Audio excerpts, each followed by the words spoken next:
नाशिकमध्ये सिंहस्थ कुंभमेळ्याच्या अनुषंगाने अनेक विकास कामं सुरू आहे आणि त्यासोबत नाशिकच्या द्वारका परिसरात देखील अंडरपासचे हे मोठे काम या ठिकाणी सुरू असल्याचं पाहायला मिळते। आपण जर बघितलं तर या ठिकाणी मोठ्या प्रमाणामध्ये खोदकाम सुरू आहे आणि या खोदकामाच्या दरम्यान या ठिकाणी जवळपास 150 वर्षांपूर्वीची एक मोठी विहीर या ठिकाणी मिळाली आहे। आपण जर बघितलं तर हे खोदकाम सुरू असताना जवळपास 70 ते 80 फूट खाली ज्यावेळेस हे खोदकाम गेलं त्यावेळेस या ठिकाणी ही मोठी विहीर आपल्याला समोर बघायला मिळते, ती या ठिकाणी मिळून आलेली आहे।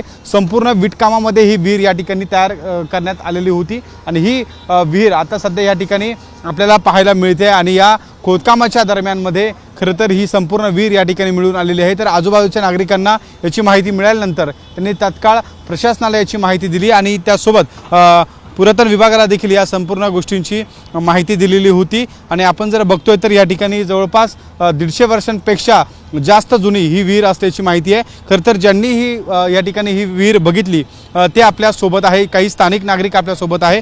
खरं तर हे खोदकाम सुरू होतं, विहीर मिळून आली, आपण प्रशासनाला कळवलंय। काय नेमकं या ठिकाणी आपल्याला पहिल्यांदा पाहायला मिळालं होतं? पहिल्यांदा पाहायला मिळालं असं होतं भाऊ का हे विहीर आहे ना पहिल्यापासून होती, तेव्हा पूर्वी काम चालू होता ना आपला ब्रिज बनायचा त्यावेळी हे विहीर होती, पहिले दिसली नाही परंतु आता काम परत चालू केलं ना त्यांनी, रोड बनवायचा, भुयारी मार्ग बनवायचा, त्यानंतर त्यांनी खोदल्यानंतर ते खड्डा पडला ना, त्यानंतर त्यांना ते विहीर दिसली। मग स्थानिक लोकांना त्यांनी बोलावलं, विचारलं का भाऊ ही विहीर कधीपासून आहे? आता आम्ही 2-3 पिढ्यापासून पूर्वी इथे राहणार आहे आम्ही। त्यात असं ही माहिती आम्ही प्रशासनाला कळवली, अधिकारी वगैरे बघायला आले होते, त्यांनी बघितलं, त्यांनी माहिती दिली। तुम्ही काय इथे विहीर होती, कधी काही माहिती आहे का कधीची विहीर आहे?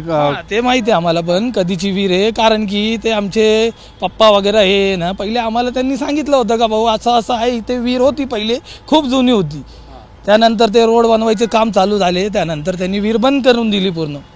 त्यानंतर असं झालं का आता परत काम एकदा चालू झालं कुंभमेळा सिंहस्थचा, त्यानंतर त्यांनी खोदलं, तसं ते खड्डा पडलं, ते पूर्ण पाणी बाहेर आलं। जिवंत पाणी किती असेल? किती फूट जिवंत पाणी? जिवंत पाणी कमीत कमी 100 फूट असेल त्याच्यात, कारण की खूप खोल विहीर आहे, खूप जुनी विहीर आहे भाऊ, कमीत कमी 150 वर्ष झाले अशी विहीर आहे ती। नक्कीच आपण जर बघतो या ठिकाणी मोठ्या प्रमाणामध्ये सिंहस्थच्या अनुषंगाने जे खोदकाम सुरू आहे त्या खोदकामाच्या दरम्यान खरं तर ही विहीर मिळून आलेली आहे आणि या विहिरीच्या संपूर्ण आपण जर काम बघितलं तर हे वीटकामामध्ये आहे। जवळपास 150 वर्षांपेक्षा जुनी ही विहीर असल्याची स्थानिकांनी माहिती दिलेली आहे। त्यासोबत काही प्रशासनाच्या अधिकाऱ्यांनी देखील या ठिकाणी येऊन पाहणी केली होती आणि या पाहणीनंतर त्यांनी ही संपूर्ण माहिती घेतलेली आहे आणि या पुरातन विभागाच्या माध्यमातून ही विहीर पुन्हा एकदा पुनर्जीवित करण्याची मागणी खरं तर स्थानिक नागरिक करताना पाहायला मिळत आहे।